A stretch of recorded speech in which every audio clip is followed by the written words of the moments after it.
read this, it's just unbelievable. Let me go through just some of the restrictions, some of the draconian actual usurpations of your Second Amendment rights they go through. Listen to this. One, you have to be registered. You have to have your firearm registered. Number two, you are fingerprinted. You are fingerprinted if you're a gun owner. Number three, you supply a current driver's license. You've got to have a current driver's license. Number four, you supply your social security number. Number five, you submit to a physical and mental evaluation. And that can be done at any time. 6, pay $25 each time you sell a firearm, and it must be reported. If you don't report it, you go to jail. 7, guns must be locked up in a storage area in a safe, so-called safe place. Yeah, safe for the criminals to come in your home, and you can't get in your safe quick enough to get it out to defend yourself. And the last one, they can inspect your gun safety storage at any time. Sounds like to me a violation of the Fourth Amendment. How about anybody you?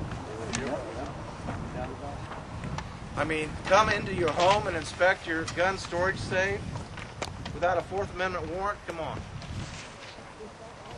Yeah, exactly. Yeah, they get in. Oh, you don't have any trigger locks on your weapon, sir. Sorry. You're going to have to confiscate. Well, you're either going to go to jail or we're going to confiscate your collection. Which would you rather have? And of course, in New Orleans, a lot of this happened. These guys just lost their collections. They still don't have them back. They still don't have them back. Even though the NRA stopped the gun confiscations through court order, thank God the NRA did intervene in New Orleans. There was still huge numbers of guns confiscated.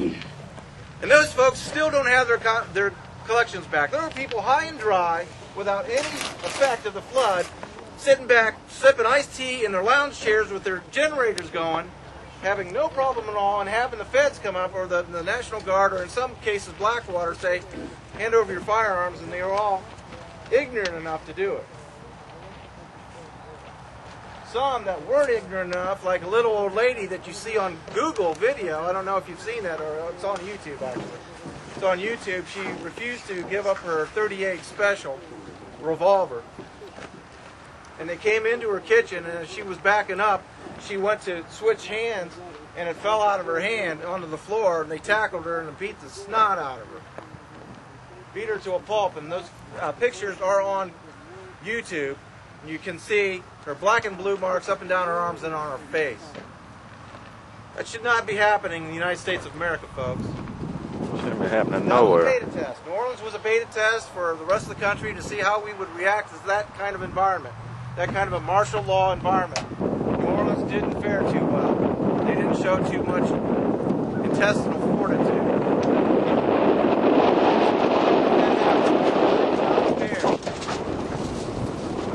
They did not have neighborhood defense groups already created and ready. They did not have county Second Amendment networks ready to respond to anything like that. They had not already thought about these things ahead of time. So when it happened, they froze. They didn't even know their neighbors. They didn't know even who to go to or talk to. So of course they're going to get run over. There's safety in numbers, there's strength in numbers, and that's why you guys are here, I'm sure. You want to have safety in numbers and strength in numbers. That's what we all have to concentrate on. And I'm going to hit this a little bit later, too. But I can't emphasize this enough. Each one of you sitting here, if you want to retain your freedoms in this country, you're going to have to do a little participation. This is not a spectator sport. We're sitting in the bleachers right now, doing a little spectating, but when we leave here, we're going to have to be talking to our neighbors, talking to our communities, knocking on doors, finding out who your friends are. You need to ask at least one question, and I like this one. If the government told you to hand in all your firearms, would you? The yes answer, means you go to the next door, knock on another door, next house. A no answer means that you have somebody to talk to. It means that you have somebody to invite to your neighborhood defense group, and then also sign up in your Richland County Citizens for the Second Amendment. You know, I haven't used the word militia at all, but this is basically what it's going to come down to, not in a super well-trained style, possibly, but a ready response body of citizens that, for instance, if the Richland County Sheriff's Department was being disarmed, let's say, and I believe that we would have some prior notice, we would have some prior warning before that actually took place. You know that we're next. If you disarm the Richland County Sheriff's Department, we're next. So there has to be a group of men and ladies that would respond to such a situation, be there to support our sheriff. And that might mean more than just showing up. Catch my drift. This is something that hasn't been talked about in the United States of America since what? 1775, 1774? I'm not talking about revolution, I'm just talking about self-defense. Self-defense against a tyrannical government that now wants your guns, wants your Bill of Rights. What's your life? So, if you want to hang on to them, please band together, talk to your neighbors, do a systematic sweep, you might say, of your community, your neighborhood, go door to door, find out who your friends are, and then invite them to meetings in your neighborhood or wherever you like to hold them, and start getting organized for responses to anything like what happened in New Orleans. I believe that they are going to use crisis, they're going to use catastrophe as a cover for gun confiscations and the insertion of martial law. What kind of catastrophes could we be talking about? Well, like what we just mentioned. Maybe it's economic collapse. Maybe it's riots in the cities. Maybe it's total bedlam.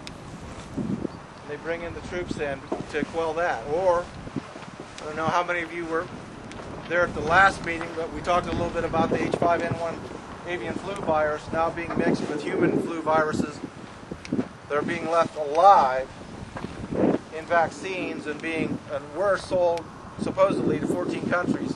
Thank God that batch was caught before it went too far. It did go to Poland.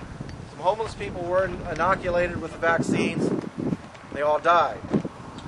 You can look this up on Infowars.com, PrisonPlanet.com. You can get all the documentation you need for that. So if you have your pens and pads of paper, if you want to write down some really important websites, do the research. Infowars.com, PrisonPlanet.com, WhatReallyHappened.com. There's a lot of good ones out there, guys. A lot of good alternative news sites that you need to be visiting daily. All right. Guys, tell them about the food situation. Yeah, we were talking a little bit about the food. Thanks, Bruce. Thanks for bringing that up. With some of you folks before the meeting started, we were talking a little bit about the food situation, and that is, how many of you guys have heard of Lindsey Williams? Lindsey Williams I've had dinner with twice. He was a chaplain for the Atlantic Richfield Oil Company, and I was a geophysicist for Shell. And he said that he had meetings with people in ARCO that actually told him that there were huge oil deposits, hydrocarbon deposits in Alaska. One of the biggest was under Gull Island, which they found a play that rivals anything in Saudi Arabia. In fact, geophysicists and geology people thought it was bigger. Anyway, the government ordered those wells shut down, and they've been shut down ever since. They've been all capped. They have not been allowed to be resourced. Well, anyway, Lindsey Williams has some very high-level contacts with these people, and he still does to this day. And about 7 months ago on the Alex Jones show, he indicated that when oil prices were up around 150, around 150 bucks a barrel, 147. Yeah, that was the peak. 147. He said that his contacts told him that within the next few months, oil prices were going to drop down to $50 a barrel or below. Everybody laughed him out of the studio.